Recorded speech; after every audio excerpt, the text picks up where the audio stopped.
Relationships are one of the most important aspects of our lives. Relationships have started wars, they've brought down empires, but they're also at the foundation of what holds us together and brings meaning to our lives.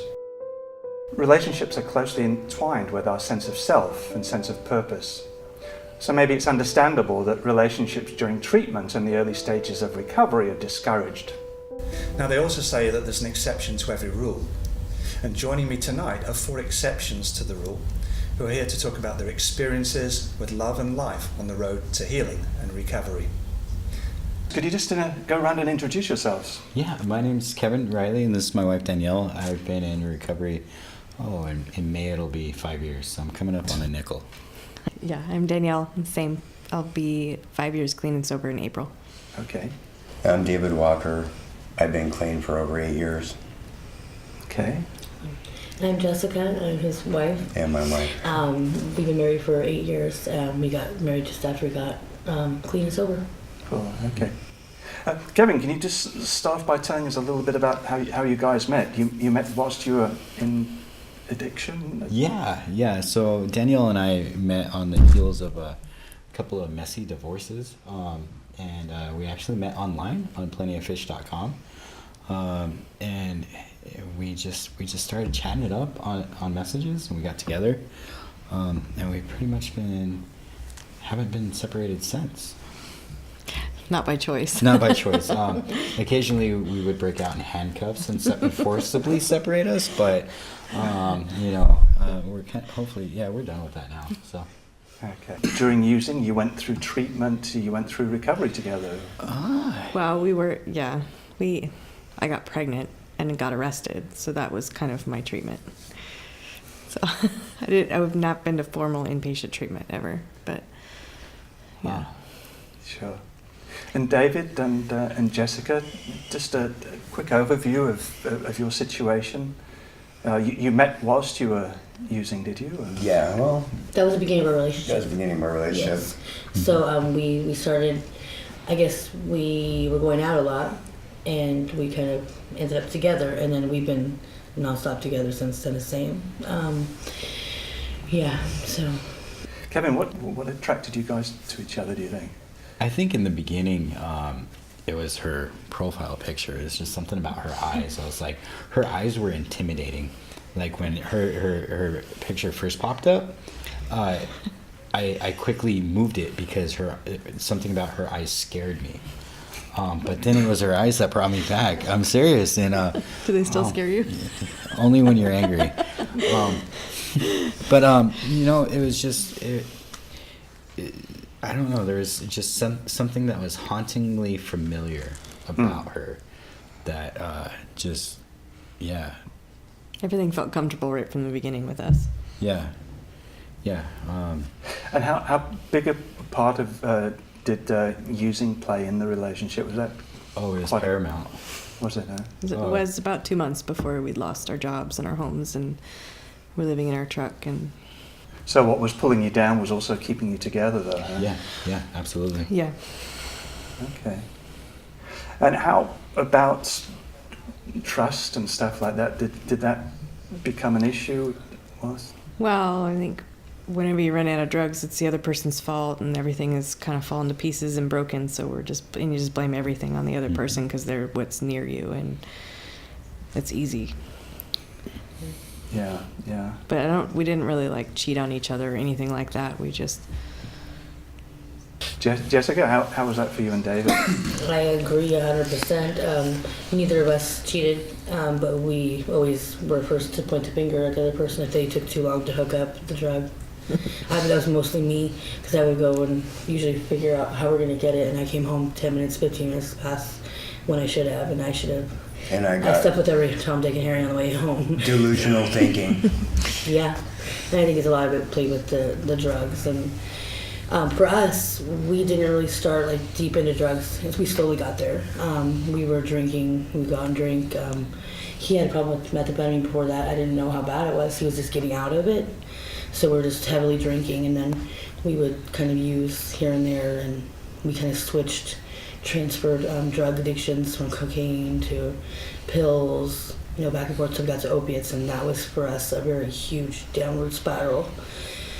I didn't use IV until he had his surgery and almost lost his arms. He had 6 surgeries, and then I decided that was time that I would try.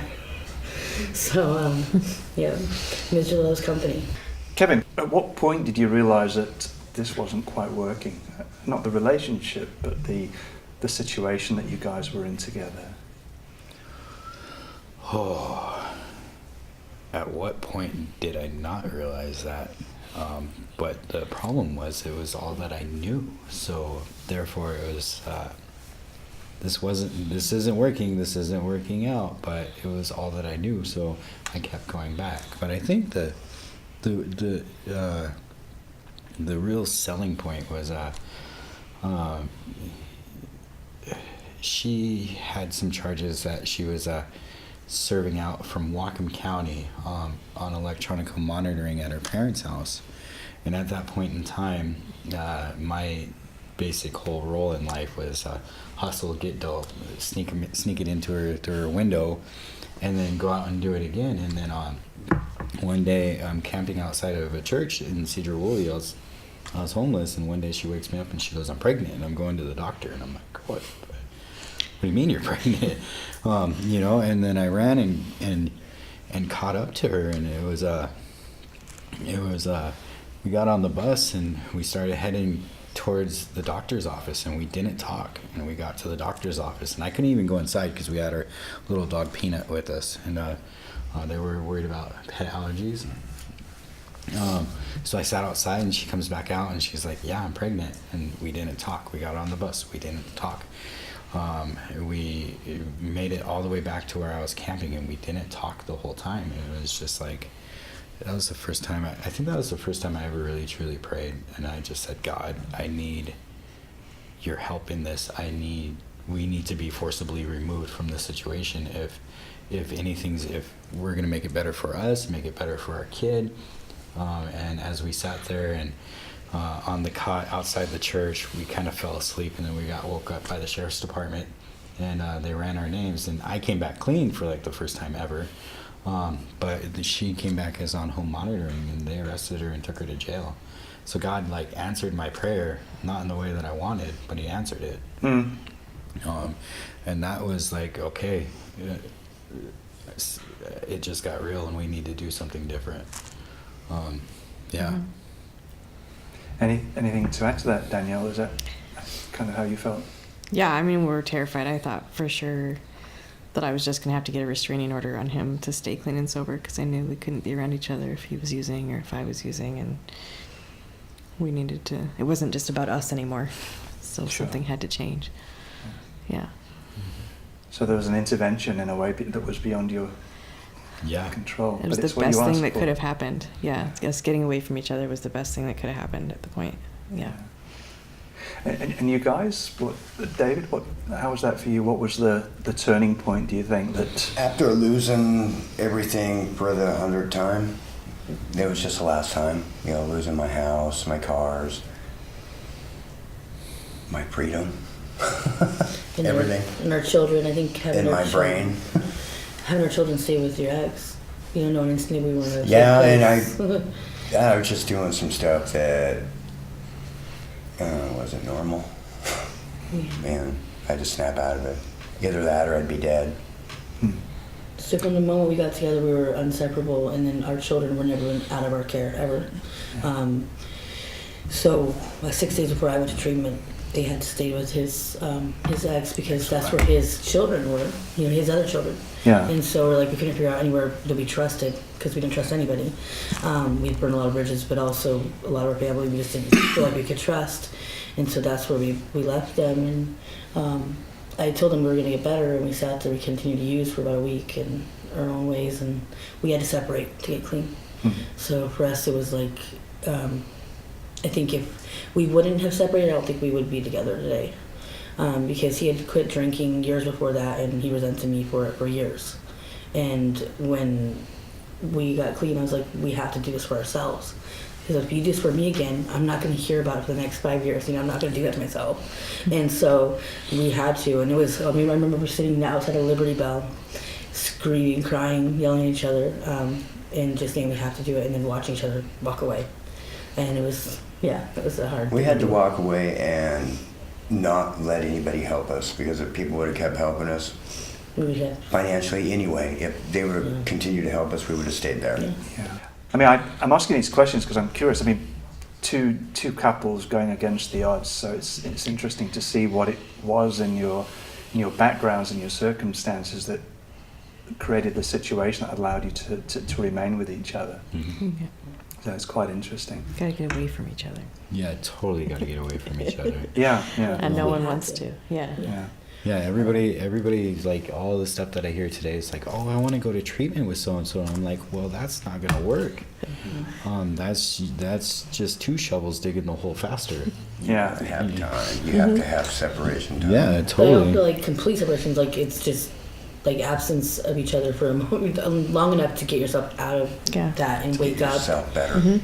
So all the advice that all 4 of you were getting were Oh, we were being told it was never going to Separate work. them. Get away from them. Get away from Yeah, him. it'll never work. You'll never make it. Find someone else. I think at one point when she was in jail and I had just gotten clean, I think somebody had told me, they're like, she's gonna piss you off and you're gonna use, and then she's gonna chase you and use with you. And I'm like, dude, you don't even know How do you know us. all this? Yeah. You know, and they're like, well, that's the way it always happens. Is one gets mad at the other, and then the one uses, and then the other one follows them, and it was just like, you know, I kept hearing all these nightmare stories, and it was just like, I remember when you got out of jail, and we sat down and we talked, and it was like, hey, this is what I've been doing, and I think it's really important that I stay where I'm at, and I work on me. And I think it's important that you go to your parents and you work on you, and then let's, as we do that, let's come back together and work on ourselves as a couple. Let's find out if we never even really knew each other sober, so it's Yeah. like, Yeah. let's find out if we actually like each other, sure, yeah. you know? Something else that just comes to mind, and that is that when you're in that couple using space, you don't really have many people that you can trust, that you can rely on outside the 2 of you. So the chance No. of breaking that apart leaves you in a very vulnerable situation of, you know, being lonely, being, you know, separated from everything. So what made you think it could work? I didn't know if it could. I just hoped that it would. And I knew that I was done and I was going to be sober because I was pregnant. And I sat in jail for 3 months listening to every woman in there talk about how their kids weren't in their custody anymore because of their using. And it just broke my heart. And it was kind of a vow that I made that I was not going to be me. During that time, how would you describe your relationship with yourself? Now or At then? that time, yeah. There was no. It was a self-destructive relationship. It was an abusive relationship. It was how fast can I kill you relationship. Especially just getting clean. You know, your brain is your own worst enemy in everything that you do. Moving on to the stage of treatment and leaving treatment, can you describe your kind of like coming together after treatment, how that was? So It was a little awkward at first. yeah, nah, not really. A little bit. When she was in custody, she was doing everything she could to get some kind of treatment on the inside. She even asked for work with a social worker or didn't you? I asked for the last 30 days of my sentence to be inpatient, and they said no. So I just did 3 months in jail and got out and did the Genesis process with a counselor. You did outpatient treatment. Yeah, I did intensive outpatient, and then that's when I was going through the recovery house. But at that time too, I also did the Genesis process. I got a whole lot more out of the Genesis process than I ever did with any outpatient. So coming back to the relationship though, how did you see each other? Did you see each other as different people, or were you cautious? Were you suspicious? Were you No, afraid? no, Really? no. Why That's so should I cool. be afraid of you? You know, I just wasn't sure. I wasn't sure if we were gonna like each other. There was in our using, no matter how bad it got, we would never let the other one walk away from our relationship. And I was when we got clean, I was worried that part of our relationship wouldn't be there, but it's there stronger than ever. We had to sit down and say, okay, we have to forgive each other for everything. We can't bring it up. We can't hold it over each other's heads, or this is never ever going to work again. Sure. So we had to just let it go. And you guys? Yeah, for me, I feel like when we came back together and after treatment, I feel like it was scary. I can remember getting our own house, like, and even in our house when we got into shelter, it was scary to know what we're going to do on our own. Are we going to go back to where we were? But it was really, really comfortable. And it was really normal. I mean, we'd already been together for 8 years before that as a family, even though we had our ups and our downs. We found It a was safe just like it always place. was. You know, we fell right back into our And old... we had a safe place to go, Yeah. to reach. Yeah, but we also had to relearn how to do everything because we come from families where, you know, our parents are drug dealers, alcoholics, drug addicts, you know, it was just as normal. So we had to completely relearn how to live. And so through treatments, and he went to inpatient, I went to outpatient. We worked 8 hours, if not more, on our recovery. And we surrounded our life with recovery, and that's like all we do is recovery on our downtime. We're constantly helping other people, or, you know, it's something recovery related. And so I think for us, we just had to focus a lot on doing the opposite of what we were doing. Can I ask you guys about the excitement? I mean, or the chaos, even. You know, during the time, the long time that you spent together.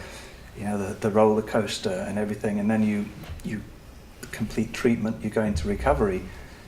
Was that an issue for you guys at all? I think at first we were a little bored, like, okay, what now? And then we got like our first real paycheck that we were supposed to pay rent with, and it was like, okay, well, we could do some stuff with this money. So we just like talk ourselves through this normal stuff of like, okay, we need a place to live, like that's important. We need, because whereas on the streets you're like, well, I don't really need a place to live as long as I'm high. So it's just really relearning how to be normal and be comfortable. And then our son was born, and the chaos ensued again. So Yeah. just a different kind. I remember that when we had all that. It was the first time in a long time I had over $1,000 in my hand legitimately. Yeah. And it was just like, oh, the stuff I could do. We were both like, and oh. then I paid rent, and I had to call somebody out of excitement, like, dude, I actually paid my rent. You know, it's like I forgot what that felt like. Mm-hmm. Yeah. I'd say that our excitement now is paying our bills. Like, Yeah. he Being enjoys sitting responsible. down and paying our bills and getting a credit card and trying to work on our credit, like stuff that we never cared about. We were just putting Stuff it. we should have we thought didn't about, care, but yeah. never did. But that's our enjoyment. Like, so it's not like going out and celebrating for a night. It's like, man, we got our stuff together today. Like, and not having the when it rains it pours feelings, and having a calm sense of home life, and our children got what they need. Everybody just feels, I don't know, supported. Can you, in just a few words, can you describe the qualities of your partner? Call your partner? He's somebody I never thought he could be. I see a lot of people look up to him where we work together at the Reach Center, and I watch people, you know, come to him and see the same qualities that I saw in him, but in a different way. I loved the Wild David. He was always funny. He always could make anybody laugh, and he's a jokester. But to see him, you know, he'd take a room of women, and they'd all be cackling and laughing at him anywhere we went. And just to see him use that in recovery, and like, you know, to see you go from having social phobias with your mental health and to now helping people that have social phobias and find their way to recovery, it just amazes me. So, yeah. Thanks. David, what do you have to say about Jessica? What would I have to say about her? Oh, geez. She's smart. She's got my back. She's a great mother. She showed me how to do the job I'm doing. I mean, I'm doing it because of her. Going there every day, watching her work. following in her footsteps. I'll never leave her. We're stuck. We're gonna be together forever. And no one ever's had my back like her, ever. Not even my parents. I'd have to say the same. Yeah. And it sounds like you've got the same energy, but a different type of energy now that, you know, it's been replaced by something that's sustainable and positive. Yeah, it's not killing us. Cool. Danielle, can I put you on the spot? Well, yeah, I don't know. I've been in a lot of really bad relationships and always had loyalty questioned in every one of those, and that was never been an issue between Kevin and I. No matter how dark things got, I always knew he was mine, and that he was never going to leave me for someone else. And so I just, and he's got amazing leadership qualities. He's a pastor of a church now, and if you told me 6 years ago that was going to happen, I would have never believed it. So I'm amazed constantly by his transformation and how far he's come. Don't cry. It's hard to hear positive stuff. Yeah. Oh man, I mean, for her, it's like I've never met somebody that is so fiercely loyal, so fiercely loving, while also having a great tenacity to be a pain in my ass. Stick with what you're good at. Right. I love everything about this woman. She is my earthly everything. She's my confidant. She's my encourager, and she's the one that tells me when I'm being stupid. And we all need that. Yep. But she does it with love. Always. If you see people in relationship issues that are still using or trying to get out of that, do you think you have a different take on things? I always tell them that if they really want to succeed, they need to look here first. And when I say here, I mean inside first. They need to look at themselves first, because and that's the hardest place to look. It's so easy to point out the faults in other people, but the harder thing is to actually look at your faults, pull them out, put them on a table, and embrace them and do something with them. And so I encourage people to the first thing I encourage them to do is to start looking at themselves and start involving themselves in some kind of healthy community. Because without our community, we would be nothing. Yeah. Would still be codependent and isolated and probably still using. If you guys want to do this together, it is possible, but you need to take a break, because if you're just doing it to try to make the other person happy, you're not going to succeed. You got to be serious about it. You got to want to do it. Yeah, sure. You know. You guys got anything to add to that? Or? I was just gonna say, go your separate ways, and then, get a break, like he's saying, and don't dwell on whether you're gonna be together or not. If you're meant to be, you're meant to be. You'll be together. Yeah, it's hard to not do that. I know. I remember. Yeah, but if you do that, then it ain't gonna I work. remember reminding David. He called me and in the beginning steps, and I kept telling him, "He's gonna tell me we're gonna be together." And I'm like, "David, we can't go there now. Let's just change the subject." And then as soon as I saw him, I melted. And then, months later, we got married. If you give yourself that space to work on yourselves, and for your partner to work on themselves, then it'll work. Yeah, I think it's necessary. Yeah, it has to. You have to do it. And I feel like another thing I'd say is if it doesn't feel right, it's probably not right. Like, don't try to make something work that's not going to work. I hear so many similar things in what they're saying and to what we're saying. Is like, I feel like the reason it succeeded is because it was meant to succeed. And I feel like some people are trying to find somebody to hold on to early in recovery, and I feel like I understand why people say to take that year to get in a relationship. But I feel like if you're already in one, I don't think that's something you should have to do, because you shouldn't separate from the person you're with for a year just to get recovery if you don't have to. I don't think it's, You gotta do what's right for you. Yeah. Great. Well, thanks so much for taking the time to come here and share your experiences with us. I'm sure it'll be of great benefit to some people out there. Yeah. Thanks a lot. Thanks for having us. Yeah, thanks for having us.